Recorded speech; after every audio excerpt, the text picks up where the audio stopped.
Hey guys, Halfway Dead here with another mini. I was working on a map analysis video, which is probably going to be the next video, and I wanted to cover boost pads in it, but I came across some very weird interactions, so I figured I would split this off. So what did I find? Every boost pad has two different hitboxes. The first and most important one isn't actually a hitbox. It is rather a radius in which the car's root point has to get. Essentially a circle on the ground with a radius of 208 Unreal units for the big boost pads and 144 Unreal units for the small boost pads. Of course, you can also pick up the boost when you're not on the ground. The height of the hitbox is separate from the radius, which makes the hitbox the shape of a cylinder. The height for both types of boost pads is pretty similar at around 168 and 165 Unreal units. This component of the hitbox is the most relevant because it's active when you're driving around and determines whether or not you hit or miss a boost pad. It is, however, inactive if you're standing still and waiting for a boost pad to respawn under you. That is where the second hitbox comes into play. It is an actual box which you have to touch with any part of your car except the wheels to be considered as being in it.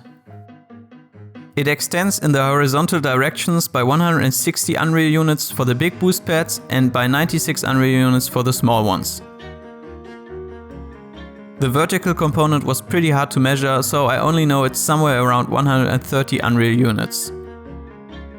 The second component is active while moving and being still. It does, however, have a prerequisite. You have to be, as I would call it, locked onto a boost pad first. Locking on happens whenever you activate the first component, and it lasts as long as you keep touching the second component. If you drive away too far, then you'll have to lock on again. This can be tested quite easily with any long car. Slowly drive up to the boost pad, and then when you hit it, back off again.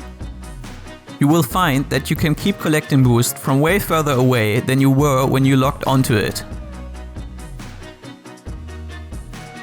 That covers the hitboxes, but who gets the boost if multiple players are going for it? There are two different scenarios, of course. First, racing to the boost when it is up. Like I said previously, the first hitbox is the important one for this case.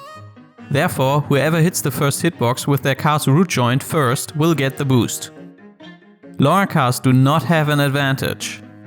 They might even fool you into thinking you're closer than you are. The other scenario is when boost is respawning while players are in range. I gotta be honest here, I don't fully understand the game logic that is in decision of who gets the boost. There is one pretty simple case.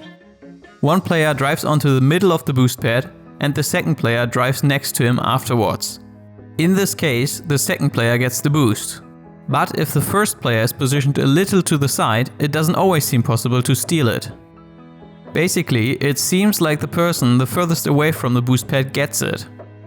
If player 1 doesn't move at all between multiple pickups, the other player can get every boost after he steals the first one, even if he moves closer afterwards. To summarize, don't stand too close to the boost and keep moving for the best chance to get the pad. I don't know if Psyonix accidentally made it an inverse distance relationship or if I'm just identifying this data wrong.